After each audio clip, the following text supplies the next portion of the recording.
Okay, so Craig, Perfect. take it away. And mostly we stay muted, but Craig, you let us know if you're open to questions during the talk or however. Sure. Hi. Yeah. So hi everybody. My name's Craig. Like I said, Brian and I have known each other for quite a while. I've known you for so long we can't figure out how long it is. So I am, I've been an engineer for a long time. I'm currently an architect over at Bose. I've been there for about 2 years, and I started off doing a lot of cloud infrastructure stuff, setting up RDS instances with S3 buckets for a backup, terribly interested things like that. It's just a lot of cleanup. And recently, since I want to say about August of last year, my current task is to figure out how to unify the mobile and web development across the company, and try to get things going there in a more stable way. So I'm a full stack person, and I usually just move to whatever interesting problem of the day is. And I live out in nowhere, New Hampshire, with my wife and daughter. My daughter is back home with us. She graduated college into this wonderful year of 2020. So she's experiencing her first official fledgling adulthood stuff by being stuck at home with her parents. So that's always a joy. So I can start. I was going to wait until 6. I guess that's the official timer. This is close Okay. enough.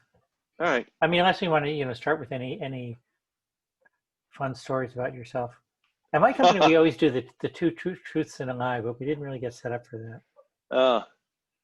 So yeah, so let's see. So my wife is obviously up here with me. She runs a horse farm up here. She deals with horses that have been ready to be put out to pasture, who have some issues, and she trains them up for people to ride and to use. And that's the reason why we're living out here for that. So we currently have 4 horses on the docket. So that's kind of cool, I think. And I'm a former pilot from 20,000 years back, and seriously thinking of doing that again. How did I not know that? I'm a pilot too. Oh wow, yeah. I knew you were you had a pilot background, but I forgot about that. Yeah. I didn't know that I either, just. Brian. I used to fly helicopters. Oh, excellent. You mean bricks that don't know that they need to fall down? Yeah, well, and my first startup was an aviation weather service. Oh, excellent. We'll have to chat about flight stuff later. Oh, okay. Yeah. We'll geek out later. Yeah. 150s, 152s, 172s is what I flew. Think again. So yeah, and when we're actually thinking of getting into this whole land build movement, it's a combination of what's going on out in the crazy world, and wanting to travel a little bit more. Thinking of making a sort of a portable office out of a Ford Transit or a small box truck or something. Okay. See how that goes. Geeky nerd stuff. Well, why don't you kick it off? We're close enough. Okay, I'll go right now. First of all, let me see the sharing works. Desktop share.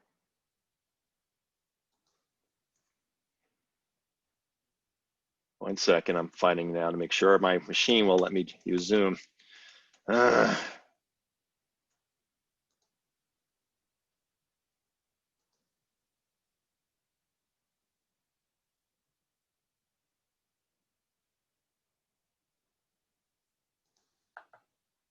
Okay, let's try it again. Nice. Can you see it? Yep. Huh. Why are you fighting with me? All right.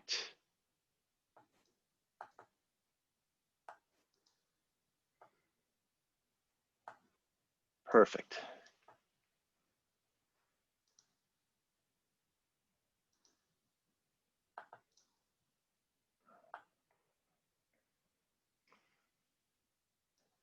Okay then. So I was telling you guys a little bit about that. So this is a talk about you know, tackling the problem of modern, edge computing, basically using mobile devices, and how we're planning to start using AWS to leverage the problem on the testing and deployment side of the world for this. It can get kind of crazy out there with this stuff. So this is the splash page for it, and I'm gonna start. Come on, there we go. All right, so Bose is an electronic commerce company. It's been around for about a little bit more than 50 years now.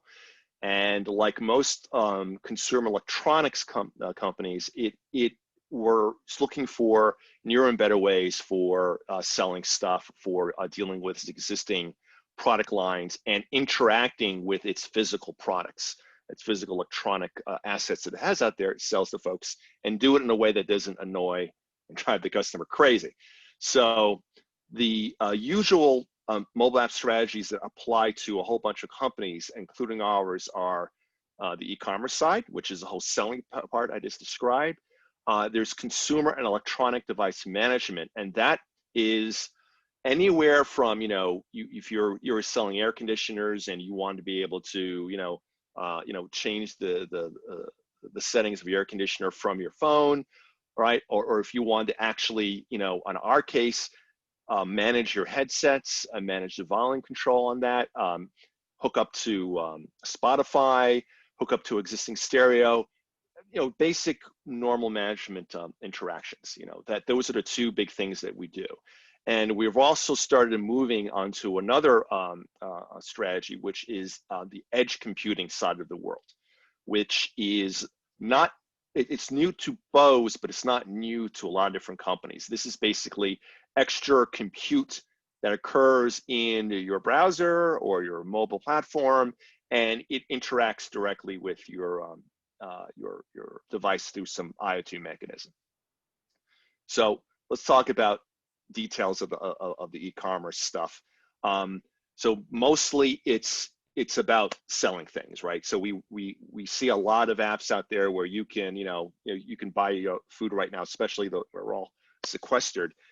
You can get DoorDash, you can set up a money transfer, and you can get food delivered to your house. You can do a lot of contactless payments, meaning that you just set up an account. You can do it through Facebook. You can actually do it through Google or some of the in-app services provided by Apple or Android. And you can have a prepaid setup, and you can do that transaction with DoorDash completely automatically. You don't actually literally set up anything for that. No swiping of credit cards. It just comes right out of the account, so it's automatic payments. Location-based services are very big in the world of things like car rentals and travel, security, and also physical device management. If you're managing a warehouse and you want to know where your refrigerators you're selling are, or your trucks are that you have a fleet of trucks for delivery, even for shipping across the planet. The container ships do have these sort of tracking mechanisms. These are all about just doing telemetry information to keep track of physical assets across the world, right? And so you can optimize supply chains. Once again, the DoorDash thing, you can look at the supply chain as your restaurant next door. What's the closest restaurant, and with the food, with the order, they can process it for me. And then finally, you have mobile marketing, the coupons, the loyalty card type of thing. You're trying to optimize for the wonderful world of selling. Oh, I noticed that you purchased this from this headset from Amazon. Would you like these Bose QC35s? Or you made a purchase to buy an inflatable pool. Maybe you would like a life jacket with that, because we know you have kids of a certain age, that type of thing. All the stuff that drives us crazy. But these are the general gist of the e-commerce touch points that companies like the one I work out currently deal with, and it's stuff that we're trying to facilitate through our mobile applications. And and finally, we get to the more interesting part of the world, I think. It's consumer electronic device management. So every headset that's out there, television, you know, hard durable consumer good, like your sound system, your car, your stereo, they all need to have firmware updated and managed usually at any point in time in your life cycle and owning this product. Oh, sorry, one addendum here. If anybody has any questions, anything I'm doing, I don't mind just interrupt and I'll answer them right away. I will have a Q&A session at the end. Just want to throw it out there. Okay, so over-the-air firmware updates are a big deal in the space that I'm in, and they are still a big out there for most consumer electronic firms. So, you know, you purchase a speaker set from a company, let's say Sony has the same problem, and there are no bugs in that, but as we know, as software engineers, there are bugs there. So usually you push out a firmware update. This is done usually under the covers. Sometimes it's explicit if it's a particularly bad issue, or you just are pushing forward a feature that increases the experience. Let's say if the headset's has a better algorithm for controlling sound, you would do that through the firmware updates. So those are a very big deal. More on the general consumer end, you know, Bose, by the way, sells some like ancillary products. We actually have a cooling product at one point. It's very exclusive for a certain part of cars. It's a way of doing air conditioning through sound. This needs its software tweak every now and then, because as the materials involved in that process get older, you need to tweak the algorithms just enough and pretty much change the way you manipulate the firmware. So this becomes particularly important. So that's on our auto line. So that firmware update, if you had an app installed on your phone, it would happen automatically. You wouldn't have to do a thing. But that's a very important sort of function for these type of these engagements. The next thing here is device power management. That's, you know, you're controlling the power output of your device. Simply turn it on, turn it off. Maybe you're tweaking it. If you had this thing hooked up through, you know, Alexa as an example, and you're controlling your lights with it, you would, you know, you can just say, Alexa, turn the lights on. There are additional adds to that API or something that's provided by a company like, I don't know, Ericsson Electronics, for instance, and they could deal with the dimmer switch a lot better than, let's say, Amazon would. Amazon's just the facilitator for that, but the device power management code is on your phone, and it's talking to an API on the device, and it's just doing that little dance between that. That's an important and kind of underrated thing, but it makes a big deal in a lot of electronics, especially in the sound and audio world. If you turn things on and off and change power in a certain way, it can get you in trouble. And sometimes turning something down to 0 is not the same thing as turning it off. There's actually interference on the device if you do that, and sometimes it's better just to turn something off. And so that's why power management is a very important thing, and this is a type of function that's now handled by mobile platforms. And of course, there's product identity, and this is kind of near and dear to my heart, because I really hate when phones and websites track through cookies and phones track through, you know, anonymous ID, non-anonymous ID checking. This is just making sure that if you've purchased something from a particular company, like ours in particular, you want to make sure that things worked.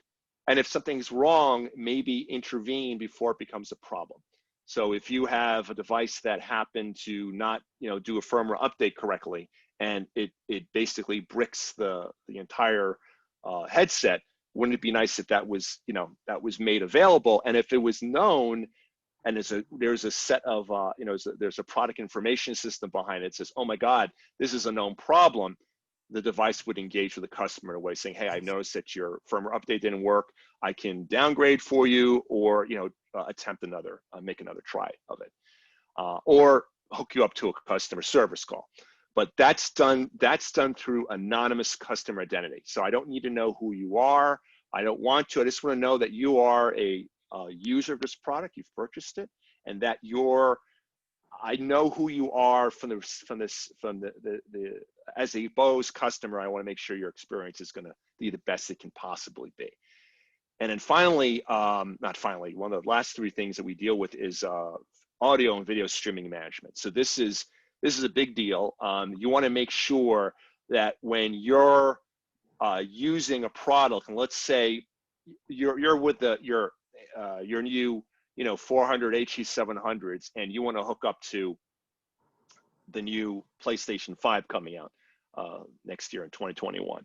And that little dance is very different from vendor to vendor. Sometimes their updates don't come up well enough for that to happen. This sort of streaming can actually happen on your device, which would be the mobile app, and it can say, hey, I noticed there's a PS5 in the room. Would you like to sync up with it and then use your headsets as a gaming headset?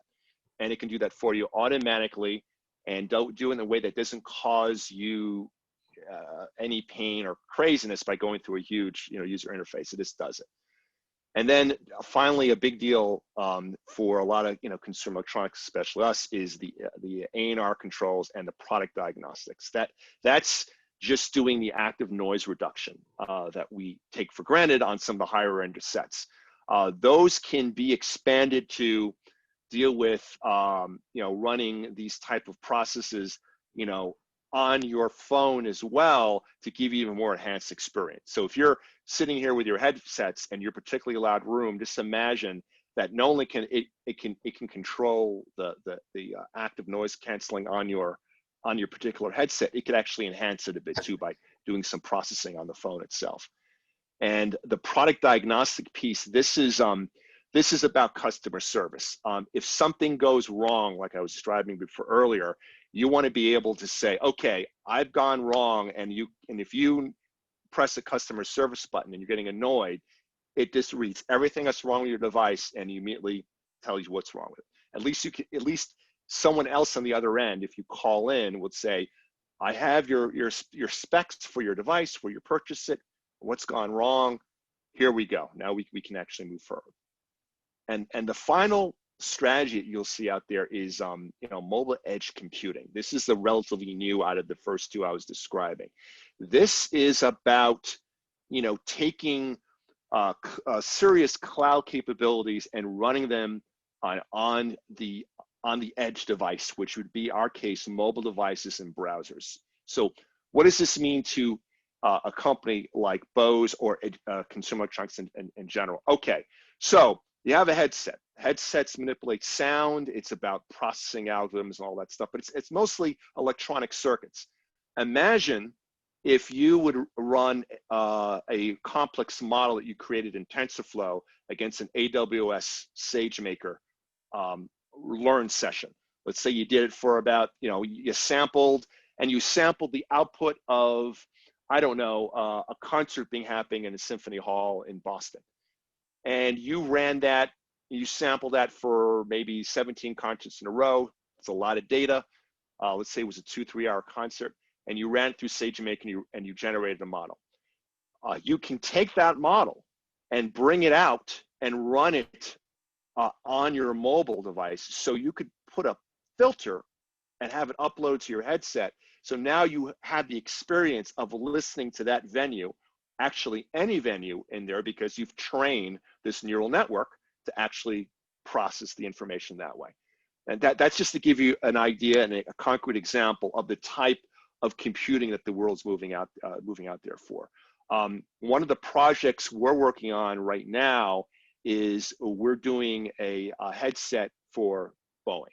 And the way that this is supposed to work is if you're engaged with a pilot and you're engaged with a tower, you got your headset on, tower comes in one ear at a lower fidelity, and the other pilot that's in the room, my co-pilot or flight engineer in back of me, will come in, and you can talk through the headset and you can facilitate an attention between the two people without having to move away from what you're doing. It's just flying the aircraft, so you can actually hear them going both ears. You can apply that same sort of thing to use it to do 3D audio in the gaming industry. So if you want to simulate, flying in a spaceship and you're flying, as you do on Star Wars all the time, as you fly by the ship, even though there's no sound in space, you can actually, have the TIE fighters flying by your cockpit, and it sounds like they're going up and around you, right? And that ties into the augmented reality and the directional audio stuff too I'm talking about. That is all about process compute which is normally used to be done at, inside of electronic devices at a high rate of process. You take it and you push it out to the edge, which would be, in our case, mobile devices, browsers, desktop computers, that type of thing, just to get a better experience. Any questions up to this point, or? Yeah, Craig, do you think there's low enough latency and sufficient cloud processing that you could do inline translation through the headset? Wow, got to get you hired for this. So the answer is yes. I do believe that you can deal with the latency issues to do online translation. It's the edge. The only people who have really been trying this out at length have been Google, obviously, and Apple, and Bose is actually looking into this as well. So as you stated, the problem is, if you have this huge model, right? So let's say we've got this basically, think of a machine language learning model being a matrix, right? So it's, it's usually 3 dimensions, but think of it as dimensional. The bigger that thing gets, the more potential for latency, the more potential for error. There are techniques and algorithmic compression that can take that huge thing and map it to a smaller set of dimensions. So you could, in theory, process it better on an edge device. And it would have to be a game, because to deal with latency, remember, you'd have to process a bit of your language translation as much as you could get away with on the edge device, on the mobile device. Throw it down to your pre-processed model down at let's say AWS SageMaker, right? Network broadcast, and send it back. There was a seminar today at AWS that I missed it because I was in the middle of a set of meetings called AWS Navigator.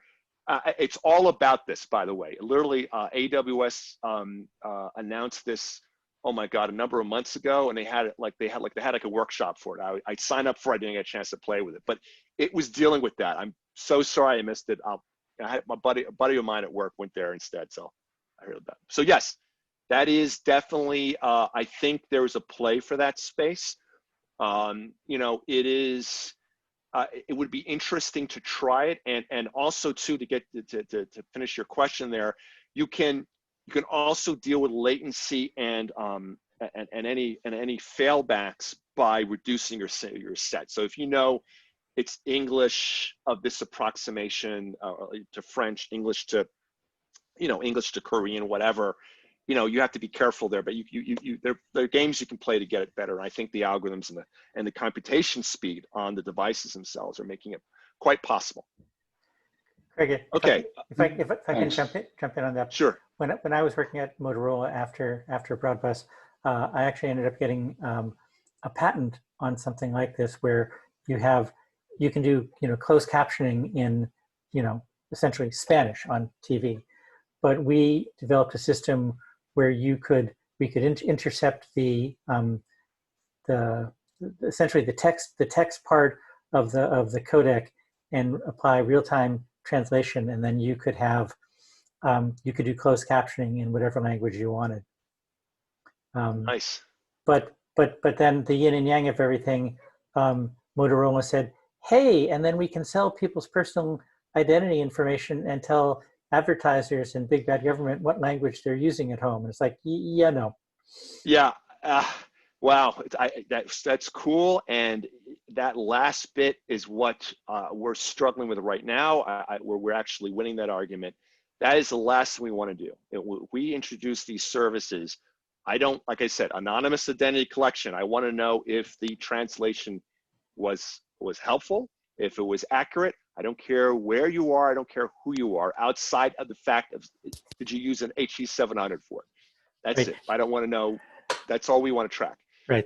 Motorola had other ideas they wanted to sell. But the other thing is, there's, if you're running on a set-top box, you don't have any real power constraints. Whereas if you're trying to run, lambdas on your phone, you probably do have power constraints. Yes, yes. Power distribution is a huge big deal. So this is something we deal with quite a bit when we're doing this stuff too. So you're right. It's power, it's storage, bandwidth. You know, there are a lot of factors there, and you have to be careful. So the edge computing lambdas, let's say we're using lambda operations for that too, would be small as they need to be. So if you were doing I don't know, you're doing a particular set of comparisons for language translation, you're trying to do a phonetic match. I would not obviously do all of that on the phone. I would do the very last bit of it to make it have semantic meaning.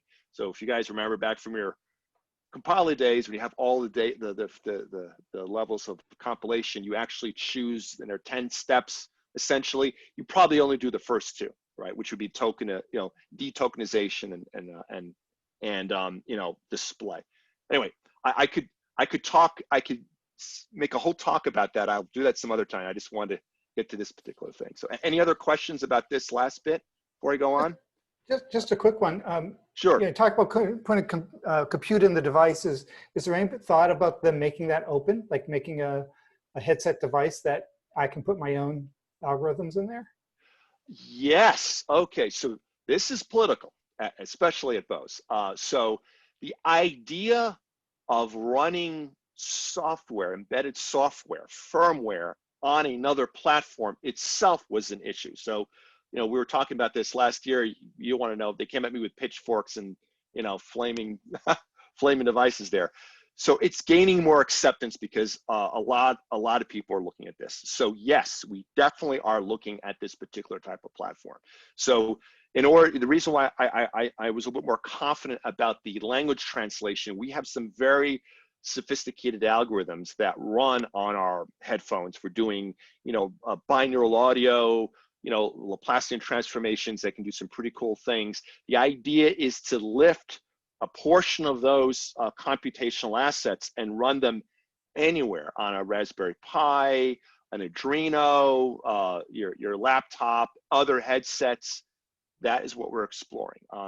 We're actually, you know, we have this augmented reality experiment that we do with binaural audio, and we are showing, we want to do this for demonstration purposes, show how cool our stuff is, but we're figuring out a way to map that experience into the headsets, right? So through the phone. So if you had a Sony, you would hear a binaural audio experience, and then of course, you know, the idea is we want you to try a Bose headset and go, oh, it sounds so much cooler here. But you know, but yes, we definitely are exploring that, and that's certainly something that's being explored in the industry. Very cool. Thanks. Cool. Okay, so this type of thing, unfortunately, or fortunately, look, it means we have to deal with multiple targets, and this is just a high-level view of what we have and a lot of companies have. So we've got multiple mobile applications that are written Kotlin and Swift. And I'm actually was just touching a service. Actually, it's more dire than that for us and a lot of places. We've got Objective-C, and we've got Java, and we've got Swift, and we've got Kotlin. It's just nature of the beast. And the apps are all these monolithic constructs dealing with different things. So someone was asking me about, Matt, the translation stuff. So there's a Bose app that does translation, something called Bose Music. Then there's Bose Connect. Then there's Bose Connect Plus. I could keep going and bore you, but you get the idea. And we have this problem more than most, but Sony's kind of there. Certainly Schneider Electric is another company comes to mind for dealing with their HVAC systems. And okay, so that's a big deal, and it makes things difficult to test and to develop, and ultimately that leads to a not great experience for the customer, because if you can't really test something well, and I mean holistically from the way it looks to the way it performs, and you can't really develop well from pounding out the code to designing it and putting it into source control, then running it through a QA cycle, that's all horrible or pedantic and expensive, the end results are never very good for the customer. It really leads to bad CX. And we're currently using something called Bitwise, which is a distributed CI/CD pipeline. There's nothing wrong with Bitwise, by the way. You know, like I said, it's not slamming them. It's just it's very good for doing apps. We've just configured it in like the most horrible way possible. That's the way it is. But and you know, it does the job. But this is what we have today.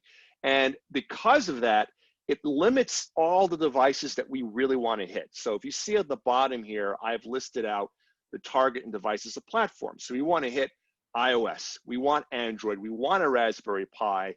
We have heads-up displays in cars. I'll get to that in a second. Desktop browsers and design systems. So let me explain those last three. I mean, the mobile devices are pretty obvious. A Raspberry Pi, this is getting back to the question someone was asking me earlier about mapping algorithms and running in different places.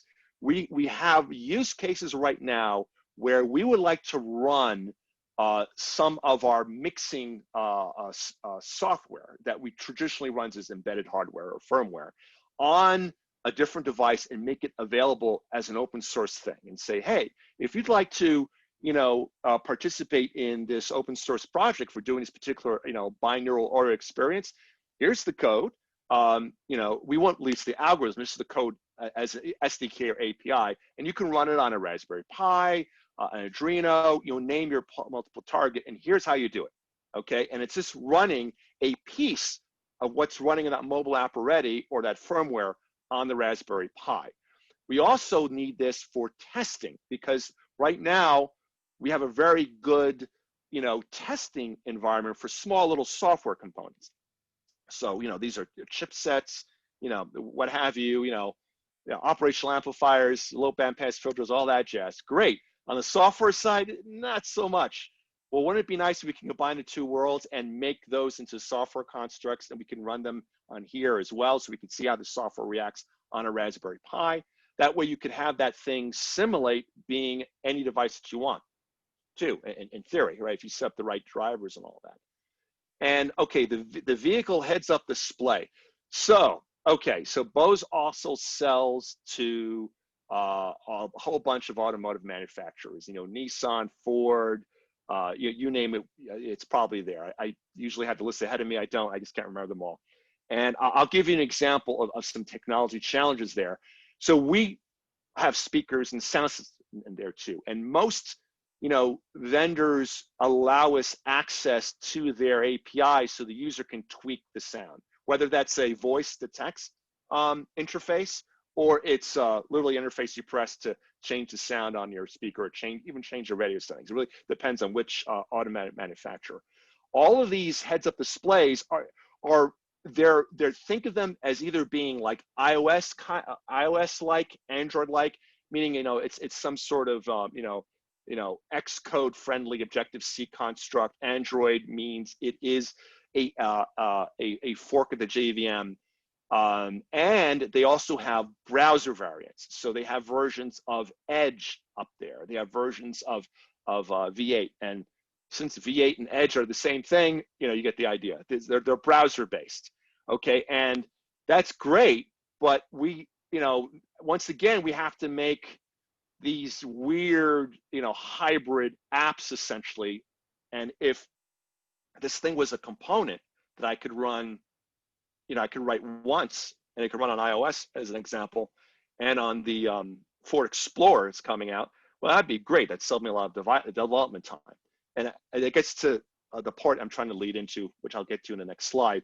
The thing here is that the desktop browser is that's just doing a component that lives on your website.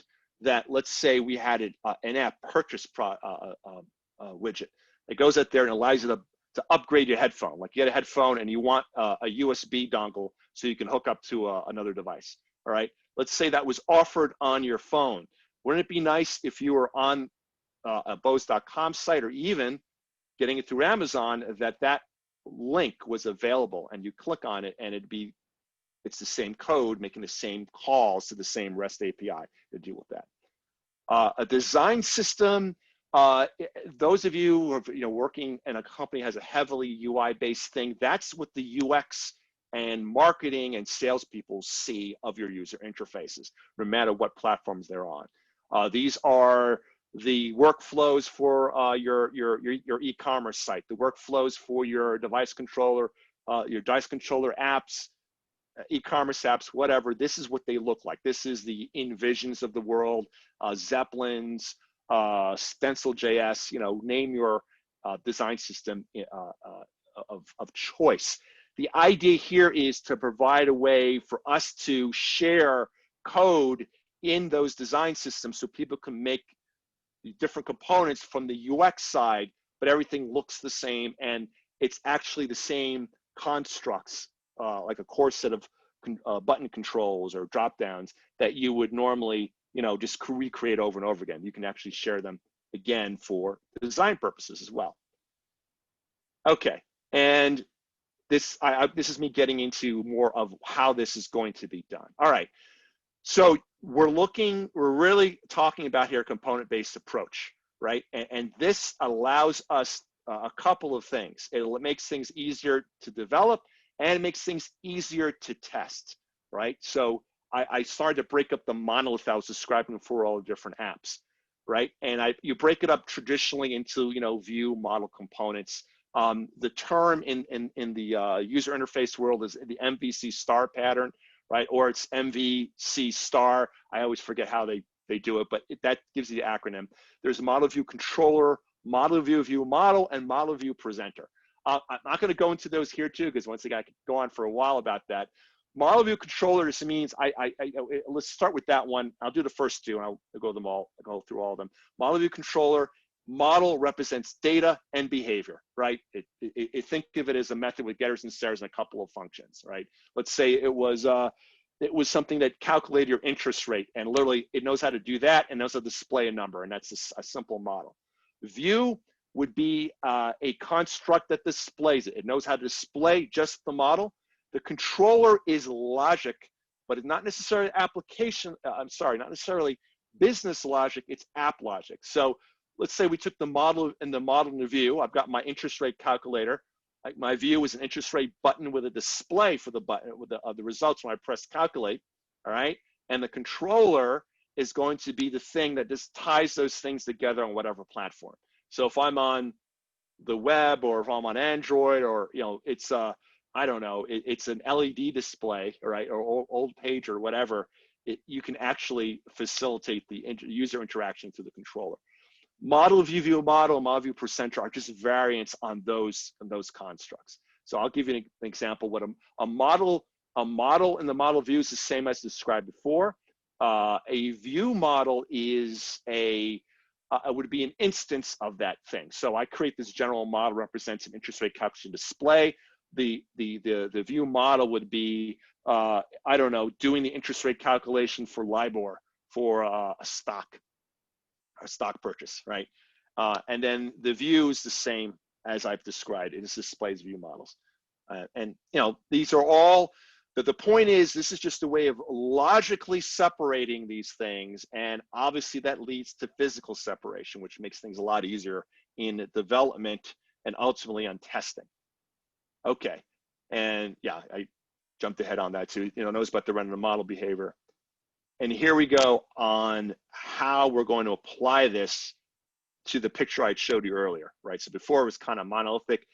Okay, so on the multi-platform strategy, when we're starting to break these things out, think of it. There are two constructs here. So think of the view, as I stated before, is this knows how to render a model, and the model contains data and behavior. So for this example, that's all I'm trying to get at, right? It's just those two constructs.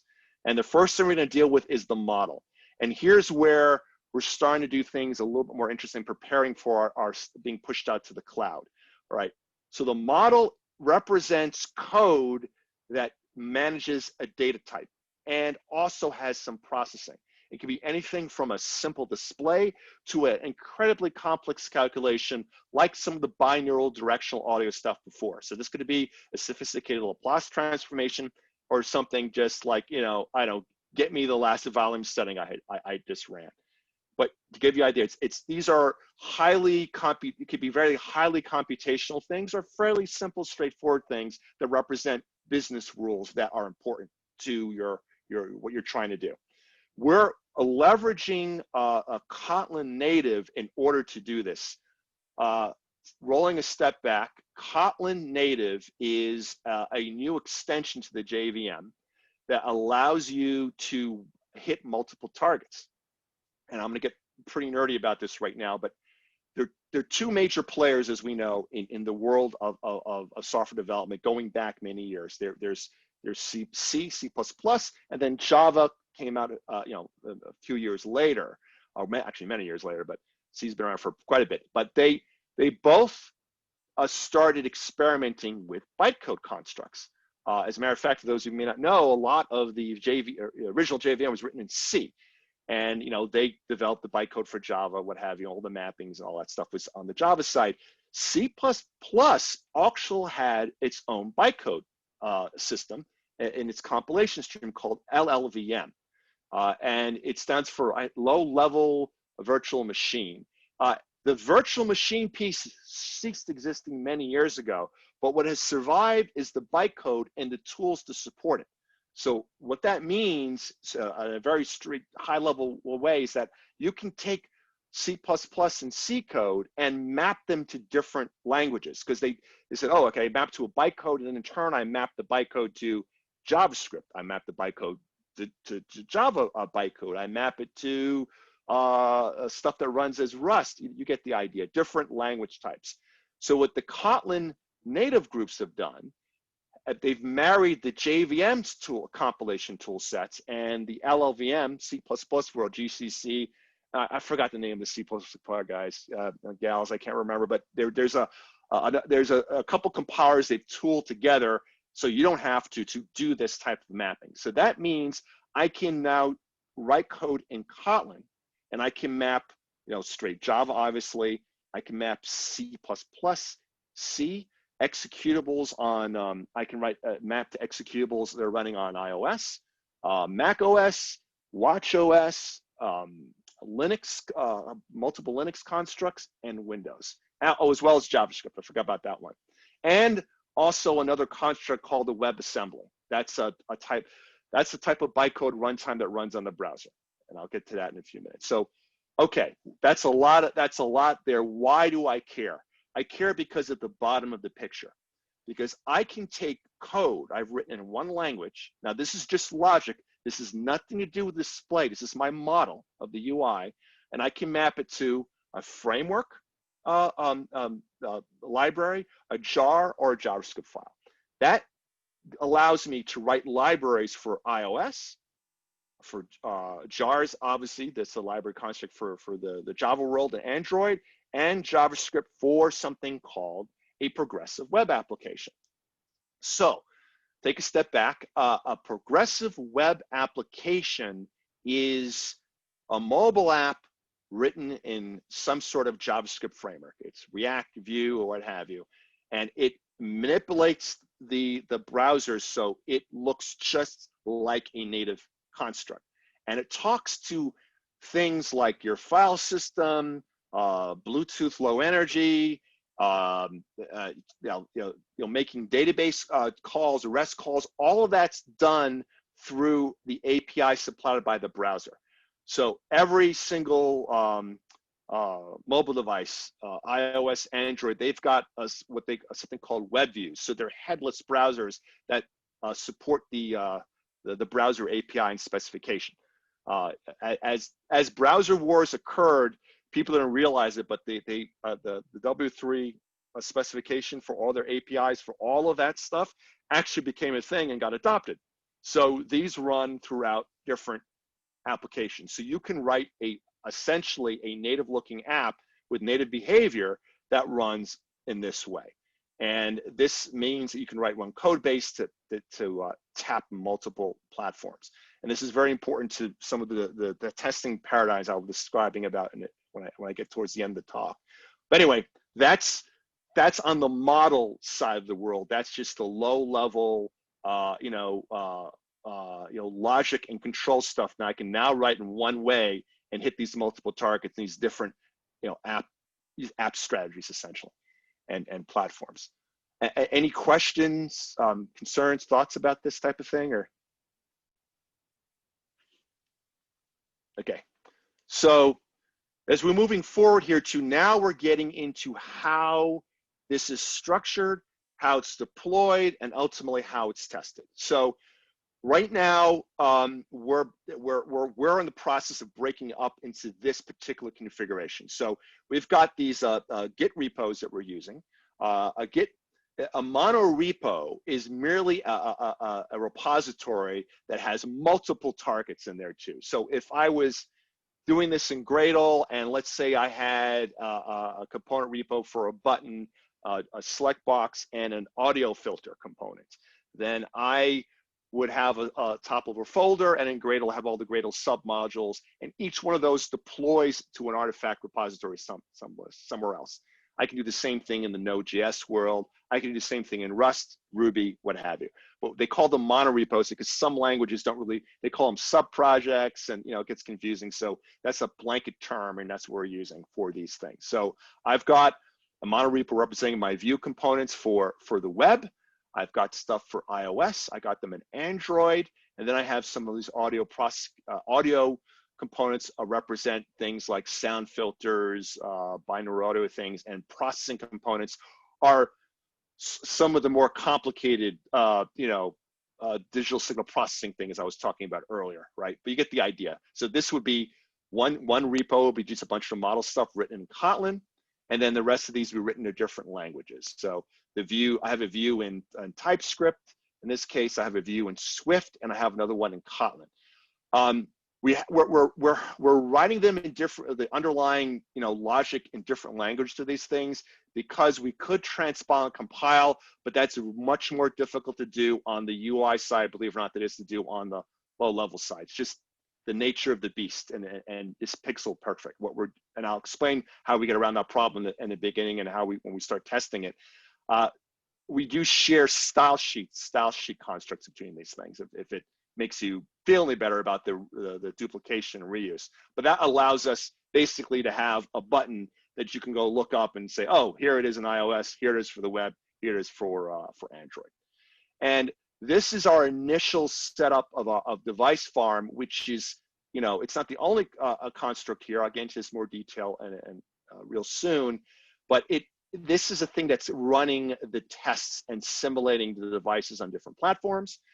And what we're doing on the corporate repo side, we have basically two Artifactory instances where we have a bunch of jars, JavaScript files, framework, and CSS constructs, and then we have the individual apps that people have created using these component strategies, right? So they can, and we have progressive web apps in there. We have Android, iOS, and then we actually just have regular CSS sitting in there for people who, believe it or not, we have this weird construct, and it's not just Bose, where we have menu systems which are pure CSS, right? And these are shared in manufacturing arm of our devices. So mobile apps will run this, so can web apps. So we actually have apps that are pure CSS. That's just calling that out. But Artifactory is a corporate repo. This would work with Nexus. This would work with GitHub packages.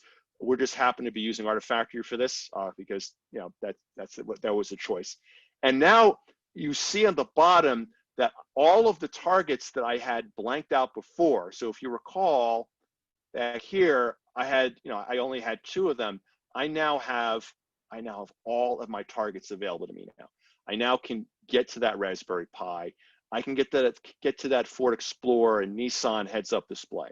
I can now run on my desktop browser, and I can run my design systems. Not because I'm running the apps, that's one part of it, but I can run the components on there as well as apps unto themselves. I can segment them and make them small little micro apps. I've made the point of display and it's called the attack surface of display and testing a lot more modular, a lot more granular.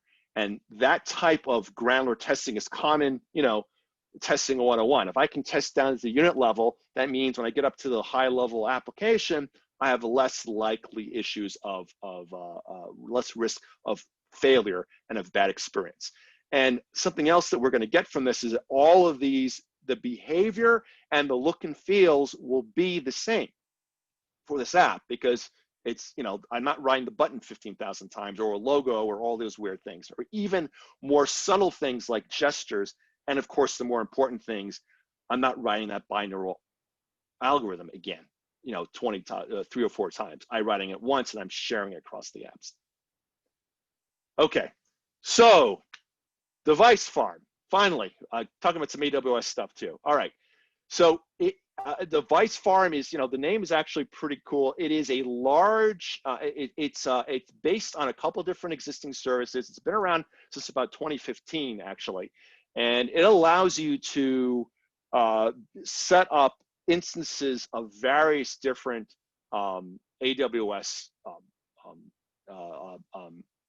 EC2 instances, ECS instances that can emulate devices. And they also allow you to run real devices someplace if you wish. And I'll get into that in a second. But it offers those two, you know, what they call device farms or device collections in something called an AWS project. So it's, I think it's pretty cool. It's actually they have competitors, you know, the Bitwise folks and Testmatic. They all have these similar type of services. But I feel, you know, maybe I'm an AWS bias, that they are more flexible than most, because I can tie this into the existing AWS infrastructure, right? So I don't have to do it one way. I can do it in a way that, you know, meets the needs of what I'm trying to do. Okay, or in my case, this project and for the company, right? So, you know, as I stated, it supports, you know, it supports a lot of things too on the hybrid side. So hybrid applications are a variant of the progressive web apps I was talking about, guys. So I can do, you know, Xamarin, Titanium, Unity. All okay. Xamarin is a progressive web app system for C#. Titanium, I forget. PhoneGap is a progressive web app, one of the very first ones that allows you to wrap code that you wrote in Java in a way that it can be presentable and accessible to a JavaScript construct, you know, and it does that for Objective-C as well. It's just a little older version of these sort of wrapping frameworks, and a whole bunch of others. So this is it in a nutshell. And remember, it's got a combo of real physical devices that are placed someplace in a location we don't know, very similar to the to Amazon Glacier, which is the sneaker network of long-term storage, where they come by and they bring a machine over. They can set up machines of devices that you run your stuff on, which is pretty cool. And they also have simulated versions of it. Okay, device pools are the type of construct they use to create a collection of devices, right? So there are two types. There's public and private devices that are supported on AWS. Public devices are going to be your pre-configured iOS running, iOS, running iOS 7 as a tablet, iOS 7 as a mid-range, iOS 9 up to iOS 9, iOS 11. The same thing for Android. I can get an Android, I can get a Droid, and all of their variants. They currently are supporting 150 devices last I checked, and devices only growing. And this is both simulated and real. And you can create pools of these when you create something called an AWS Device Farm project.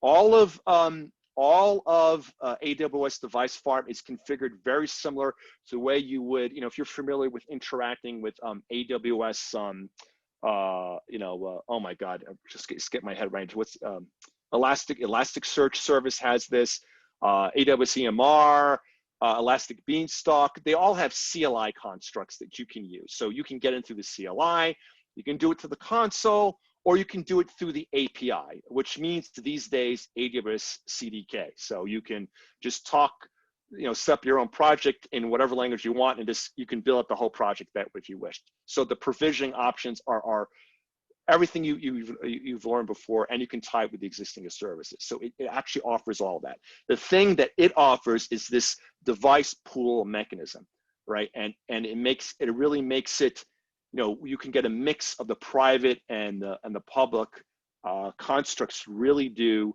whatever you want.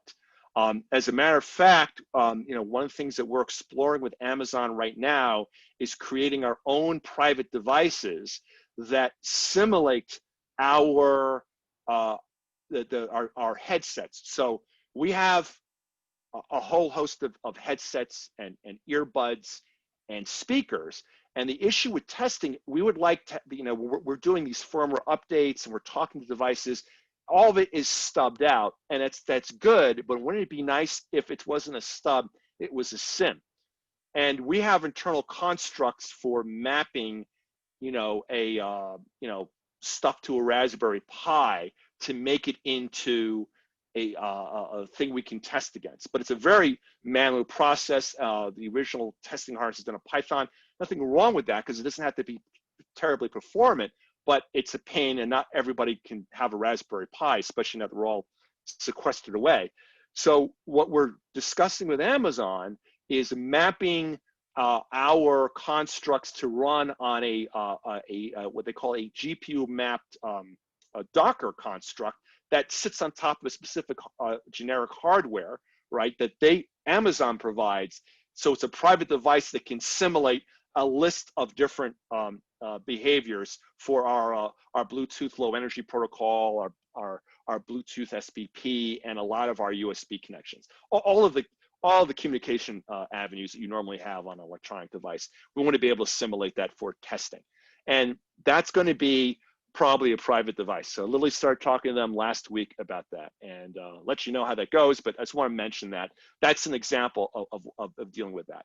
Right now, everything else is great because it simulates all the devices on think of it as the client side, but the server side, which is our stuff, we're going to start simming too. So you can think of tests now running it through Gamut. I could unit test an over-the-air update by actually running one by either running a simulated iOS device, doing it to a simulated backend, or a real AWS app talking to a simulated backend, all in the confines of an AWS construct as part of an automated build process. Okay, any questions right now, or do you have anything? Okay, all right. Once again, yeah, I jumped ahead here. Yeah, private devices, specific hardware needs is what I was talking about. Like I said, I didn't mention this before too. Amazon has something called a variable data center. So it's so funny. I find this bit ironic because Amazon has been responsible probably for the closure of data centers throughout the world, yet they now have a data center that they've opened to run physical devices. But not to slam them too much. This is an efficiency thing. It's still better for them to do it than me to go out there and set up a whole bunch of devices, which we have done in our labs. It's just a mess. And this way it can be efficiency because they can have these things in cages and what have you. And they also have this simulated piece. But I just thought that was funny. So this allows us to really get down to secure testing as well, because they have what they call Wi-Fi cages, which are just basically Gaussian cages to run these devices in isolation too. So if you're really concerned about identity management, security for your device, it can do that too. So this is the behind the behind the scenes capabilities I'm finding very attractive. And just to give you an idea of what's happening on this project, all the stuff I was talking about up into Device Farm, we're doing this. I'm starting to do. So that's why I'm waving my hands more, if you may have noticed, as I get here. But this is what we're planning to do, and the stuff we're doing, we've done. We're in the middle of. Okay, so this is what it's going to start to look like from a testing harness perspective. So before, I just had the one way back here. I didn't have anything. I kind of had these loosely floating around. If you get back to this diagram, you notice there's a test harness components. All right, so this is getting to the nitty gritty of how to get this done. Now, what we're doing here is very simple. We're adding another repo that just has test harnesses that allow us to wrap components and make them into an app so I can run them in Device Farm. Because an individual component, it's not an app. It's, you know, it's going to be a framework file, a jar, or a JavaScript file. It's not going to do much, but it has to be in a thing that calls it and executes it and runs it.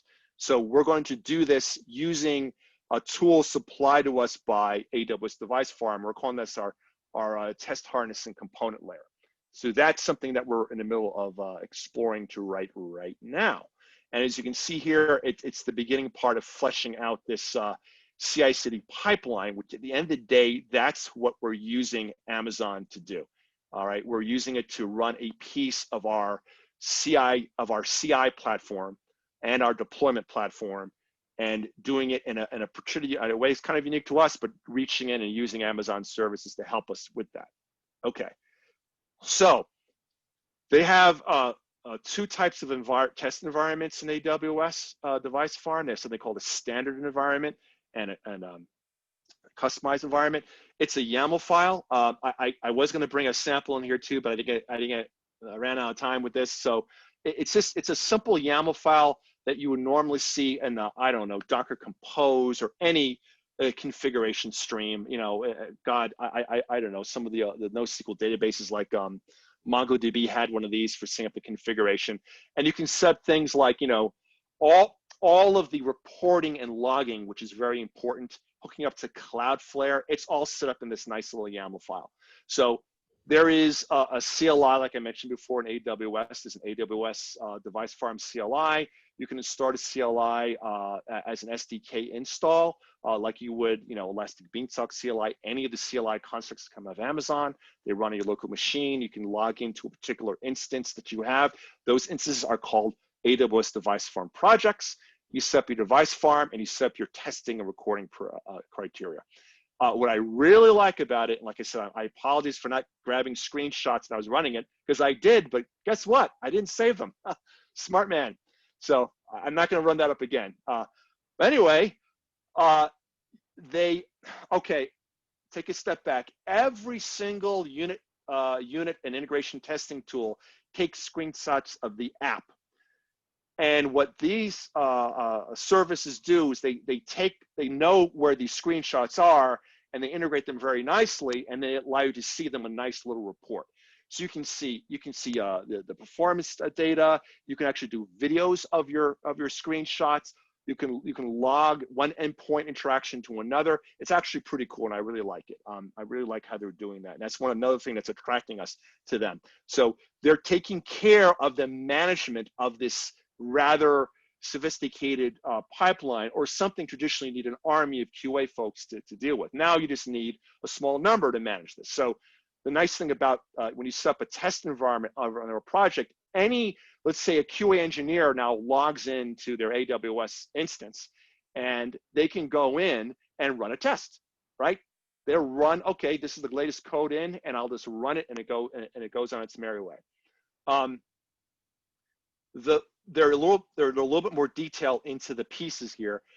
All right, so there's something called Cerebra and Appium. Those are the low-level open source libraries that they support inside of the Amazon Web Services Device Farm project. I'm going with Appium because it's an open source test automation. As you see, it's built around the old WebDriver protocol, Selenium. And it is a Node.js construct, right? So, so why the heck would I go there? The automation there is easier because we need to deal with browsers. And besides the device world, Device Farm actually emulates browsers, and they do it through Selenium drivers. They actually had the service for a while. They just finally exposed it for us to use. So if you use something like Appium, you can now simulate, all the devices I talked about, and then a whole suite of browsers as well. So I could simulate, the Safari running on, an iOS app. I could do the Safari, the iOS web view. You get the idea. So there's a whole other matrix I have open to, and that gets into the hybrid and the progressive web apps. So I can now drive everything through that. So Appium would be a Node.js construct. It has access to all the jars and everything I have sitting in Artifactory, and it has nice setup for Selenium too. There's also a Gradle hook, so I can call into that platform as well. And there are Gradle plugins that install Node.js under the scenes, so you don't have to go through that hell yourselves.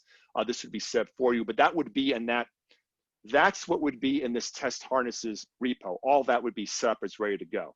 So as a developer, you're probably not to go in here. This will be configured by quality assurance and DevOps, but you're welcome to look in, but that's what this is, right? And I mentioned the Kotlin native containers, the runners. This is where they would live, right? So there would be these runners, runner code that can, you would say it would read the YAML file, and this is done through the API that's presented and made available through AWS Device Farm, that could say, oh, I noticed that you've got a button and the drop down and the spinner control. Well, I'm going to run this test suite of tests against this thing, and I'm ready to go. Also, Appium provides you a whole scripting language for running the tests too as well if you want. Appium is it's a whole testing API unto itself. So think of it as, I don't know, test NG, but for mobile apps. Okay, so it's got constructs for testing swipes and gestures and all that stuff too. We're also going to use this for, some of the lower level model components. We wouldn't need all the gesture stuff, but you still want to test performance and all that stuff too as well. A very nice performance perf API too. It can simulate throttling of a device. Like I said, pretty nice library. We just started doing this particular piece. And hey, Craig. Yeah, go ahead. I was curious on the simulations. What kind of fidelity do they have on the performance measures? So the sims are the same fidelity you would see on simulating software on Android SDK or Xcode simulator. It's not, like I said, it's not really good, but it's good enough to test certain behaviors. So this is startup spin up times are kind of slow, but it's not too bad. It gives you a good general idea of the general performance characteristics of the app. You just have to be careful with it. The simulators can be hogs. On Device Farm on their end, and remember, we've literally just started playing around with this. It wasn't too bad, to be honest with you. I like I said, I don't get the exact numbers, but it seemed better than if I ran the iOS sim on my Mac. Okay, I actually saw better performance there. Now we've only run headless versus visual, so it's kind of weird. So that might be the reason too. Also, we had a pretty good network connection when we did it the couple times we tried it out. But so far so good. Obviously, you're going to get a better bang for your buck on the physical devices or the private devices. But then again, I think it's a wash when you start dealing with all the network bandwidth stuff too, because you never know. It may take, even though it might take a nanosecond to get the result, it may take a couple of second hop to get for whatever networking issue that you have. Yeah, ultimately my curiosity would be if you feel like you have to run it on the physical device, or if the simulated device is good enough. I'm trying to make sure that at least for the UI pieces that the simulated device is good enough. Only time it's going to get tricky is going to be on weird things or more device-centric things like Bluetooth low energy connections. That's when it gets weird. So there, it's kind of a mosh. So the Bluetooth sim on iOS is pretty good. The one on Android, yeah, not really, right? So then you're forced to do it there. So there are going to be that considerations, but that gets back to why we're pushing for the highly modular nature of this. So we'll know. So if we're doing a Bluetooth LE SIMs, okay, we're gonna need a private device for this thing because the SIM is not working. But we're not there yet. But we will be. But that's our plan for that. Anyway, this final picture here is basically, and remember, this is a high-level snapshot. It's not a flow diagram of what we're doing, right? So we got Device Farm. We got our Device Farm project. We have our attached device pool that we're going to have running with this thing. Obviously, this can be more sophisticated. So that device pool are the devices managed through the device pool API and AWS Device Farm. We could go even crazier, and let's say we couldn't get them to do the SIMs for us. We spin up an ECS instance with our own Docker container that we write, right? We make sure it's running on a particular type of Linux. Probably it's going to be a variant on Amazon Linux, or we load our own, okay, through the AMI, and we run it ourselves. And then we run Fargate and set up an ECS cluster through Fargate that would represent the private piece of our device pool. Like I said, I didn't want to write all of that, but that's an example where that thing could get more complicated. I just don't know what we're going to do there yet. Like I said, we're literally still, we just started talking to Amazon about that. Device Farm to all the reporting, stuff like that. This project, I didn't write it here, but we are currently using provision tools that we are using are, oh my God, Terraform is our division tools of choice. I believe we're moving to using CloudFormation through the AWS CDK, but that's down in our roadmap, but right now it's all Terraform based. So the cool thing about Terraform is that their API, they're more ahead of the AWS SDK than sometimes AWS is, so they have full support through their SDK for device farm setups and everything. And then as you see here, we're using code deploy. Basically, when the tests are passed, they throw it back into our artifact repositories to be processed by our App Store setup, our Android setup, and our progressive web apps setup, or for some more testing, and eventually out to the devices we're trying to target. Right? That's our big thing, and this is our workflow. So of what we're doing in that particular picture. And before I jump ahead, are any questions on this picture? Any detail that you want me to fill in, or anybody asleep yet? I'm getting a.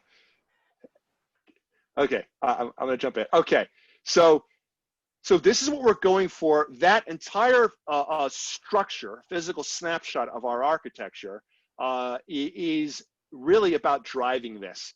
Okay, you add the test definitions to one of your packages that you had back here, right? So you got your web UI components. Let's say you had a new, I don't know, a fixed, you had a new equalizer component. You have a new mixer, an audio level set control, right? That you've created. You write the test for it. You put it in the appropriate directories, and once you're done with your definitions, and you write your tests in this. In the way that you are used to doing. We're still toying whether or not we're going to expose Appium and other repos, but you can do at least rudimentary tests there. And when you do a push, through a pull request or however mechanism we're using it, we're probably going to be using, workflow generated pull requests. The test system comes up and running. All right, so the way we're doing it right now, Hey, Craig? Yes. I'm sorry, I just want to interrupt just to give people online, this is around the time when people start dropping traditionally. So I just want to just to manage the budget and the time, do you know roughly how much more you have? This is the last slide. Okay, so good to know. So people should stick around so that we can give away our gift codes. Sorry, it's the last slide, guys. I'm almost done. So this is the final workflow we're going for. So what we do is we have an automated build test. Right now we're using GitHub Workflow for that. So that's a form of, sits on top of GitHub hooks. It calls back into the device farm project instance and the AWS deployed stuff to do its job. Once the test goes correctly, I can review my results and then I deploy on a successful build. And that is the ultimate goal we're going for. The two takeaways from this is that we've done a very segmented component architecture so we can drive through a system like AWS Device Farm and do it at the low level component level, up and down the stack, so we get some better results and we can clean up our testing strategy, and obviously make customers like our stuff a little bit much more. And that's it. Hopefully I didn't go too fast or too slow. Any questions, thoughts, concerns, links or anything? Or all right. In that case, should I stop sharing? Sure. We have so we actually have three things to raffle off tonight. So again, you have very good odds. Craig, that was amazing. Starting, I don't know if anybody else, but like I started off knowing nothing about Device Farm, except I bet it was a farm of devices. Yeah, I scratched the surface of the thing too, because I realized when I was putting the talk together that I would never be able to dig into why we were doing it, and because that's the problem with these testing frameworks is you get into it and it's like you guys like, why do you care? Well, gave you an example of why it makes it important. Anyway, cool. Well, I'm glad you guys liked it. And it's funny, it flashes me back to a million years ago. I was writing with New England Business System, writing a system where we would print forms. And back in the day, there were no generic print drivers. So we had to buy one of every kind of printer. Yeah. Yeah. And so yes. It's right. The world is different. So right now there are labs up in Bose, and it's kind of tough, and in COVID times, they're sitting up over in Framingham in this big room with all of these headsets and speakers and every phone you can make. And the guy who's doing it, his name is James. We basically on suicide watch with him to make sure he doesn't end his own life. So he's very happy about this project. Okay. I did actually have one question. Didn't mean please, to interrupt please. anybody. Sorry. Yeah, please, yeah. Hi. Hi. It's been a while since I've been in the Android universe for testing stuff, and I was just curious if Device Farm takes into account any weird issues going from one Android deployment to another, for example, using a Samsung Android device versus a Motorola one. I said, it's been a while since I've used Android, so I don't know if they've kind of made all that the same or conform so to they have, but not in the older devices. Like I said, there was a lot of material that I could have gone to. So yes, I kind of, and I'll send a link in the screen to the device list, but they go back down to Samsung 5 on the iPad, and they do what they have public devices which are public. They deal with the weird upload variance interaction with the Play Store in the older Samsungs. And they actually will talk about it, and they list it there too. So they will simulate that, because they actually bring out the physical device for those things. If it's really old and they can't get it to simulate correctly, they'll bring it out to use. So it's kind of cool. They try to be as accurate, as firmware accurate as they could possibly be. That's the thing. One of the things that's attracting us over at Bose to this thing, because it's got a lot of this. There's another company called Test Labs, just to shout, to engineers, that does the same thing, but they do it all with physical devices. These guys do it with SIMs too. So as far as I know, remember, I haven't tested this out yet, but they were aware of it in their documentation when you dig into their nomenclature for each single device. Okay.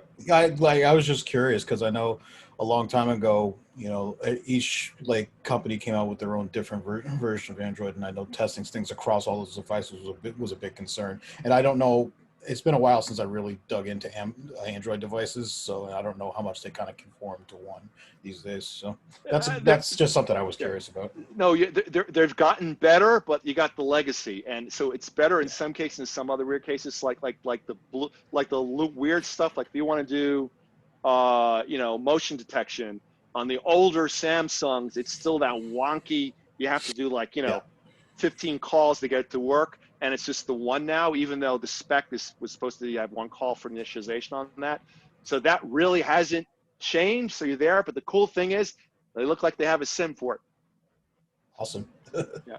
All right, cool. Thank you for that. Okay, so we're gonna go to the raffle, and generally, Craig, I ask obscure sci-fi questions, and people get annoyed. But then I say, well, ask your own trivia questions. So I'll say we have 2 Amazon $25 gift cards And we also, one of our members has offered up a JetBrains license, which is pretty cool. I mean, that can be a couple $100 item. So Craig, you got any trivia, or else I will. Oh, that's interesting. Any interesting trivia questions that come to my head? Wow, empty. I'm gonna have to go to some science fiction stuff. You guys know that, don't you? Right. Yeah. All right. Okay. Well, I'll let you think for a minute. And I'll do one. In Firefly, aka Serenity, what was the name of the planet where the Reavers were developed? And you can just shout out or type.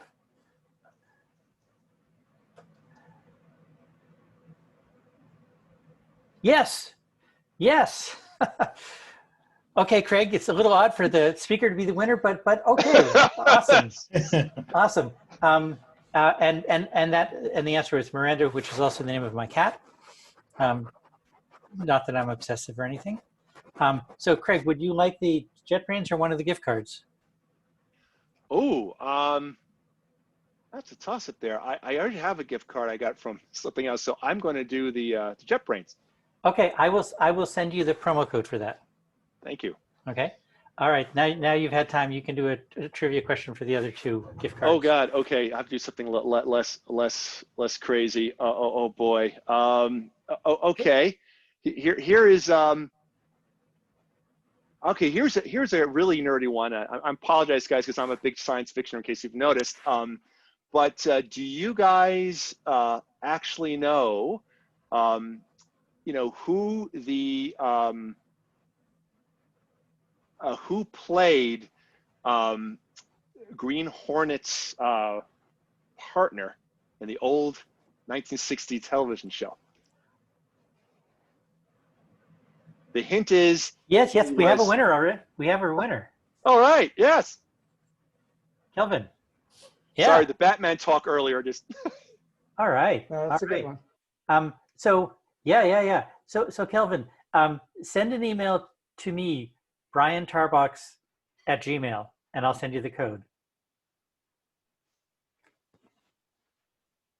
Okay. We got one more trivia question that anyone can ask.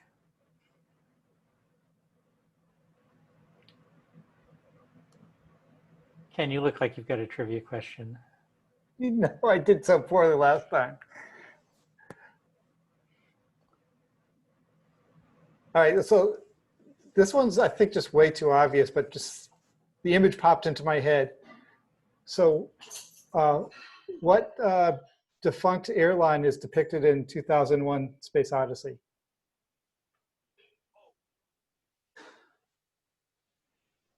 Is that right? The answer? Yep, Pan Am. Well, Craig, you can't win twice. No way. Craig, you can't win twice. We need another one. All right. Stop. I want to just go for the random number. Okay. Well, here's since we were talking about cheesy sci-fi earlier, what was the name on Buck Rogers in the 25th century? What was the name of his little robot sidekick? Oh, okay. Sure. And you can't answer, Craig.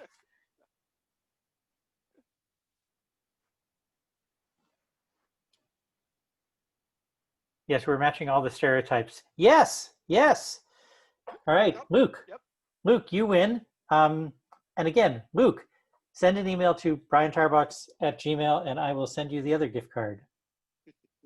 Hey, Brian, a little background. Who was the sponsor that provided the JetBrains? It's one of our members. If he would like to say who he is, I think that's appropriate. I think that's tremendously appropriate. Yeah, I mean, I think, yeah, exactly. That's cool. So I'm going to ask him to unmute himself. There we go. Meet Thomas. Thank you. That was incredibly generous. Thanks. Okay, and oops. Yeah, my sound seems to have gone. So okay, thank you. Thanks everyone. In 2 weeks, we're still looking for a talk. I will likely give a talk comparing Terraform and CloudFormation. And I would say, Craig, not to spoil the talk, but oh my God, stay with Terraform. Yeah. I'm slowly winning that one. We're pushing mine So in the right direction. all right. Well, awesome. Thanks very much. And sometimes we stick around and just sort of, kibitz a little bit, but that's for the meeting. That's it. Thanks guys for listening. Thanks, Craig. Really appreciate it. It was a really interesting talk. Thanks everyone else for joining tonight. And Craig, I don't suppose you have employee discounts on those on the new Bose with Alexa super high-end headphones, eh? Actually, I do. Maybe I should figure out a way to make that into a gift card for one of our talks. That would be good. Ooh. Yeah. No, I don't know why it didn't occur to me until just now. Because I'm kind of thick-skilled. Yeah. I don't. Yeah, I'm pretty sure I can get that approved because we did that for another meetup, pre-COVID stuff. So yeah. Okay, because I have the 25s. The 25s are at the time better than anything, and I tried the new ones that have the adjustable noise reduction, and those were amazing. $400 or $500, but amazing. Right. No, I will. I'll talk about getting the discount applied to. One of the members here. That'd be cool. Yeah, that'd be awesome. So, anyone who wants to give a talk sometime soon or be part of a panel discussion or anything, give us a shout. We've been having more meetups, I think, than any other group, any other Amazon meetup group in the world, and I would love to keep us on track. We're not going to have a meeting just to make the cadence, but I think we've had really good meetings. So. Right. There's a lot of info to learn. So, yeah. And if people have ideas of things they want us to go out and seek, I mean, we collectively have fairly significant networks. So sometimes it's just a matter of getting pointed in the right direction. We can go find someone that knows about a topic. So speak up, let us know. Hit us on Slack or email, whatever. Yep. All right. All right. Well, I'm going to let everyone go. Thanks so much. And Thanks. Cheers. You all. Bye, everybody. Thanks, Good one.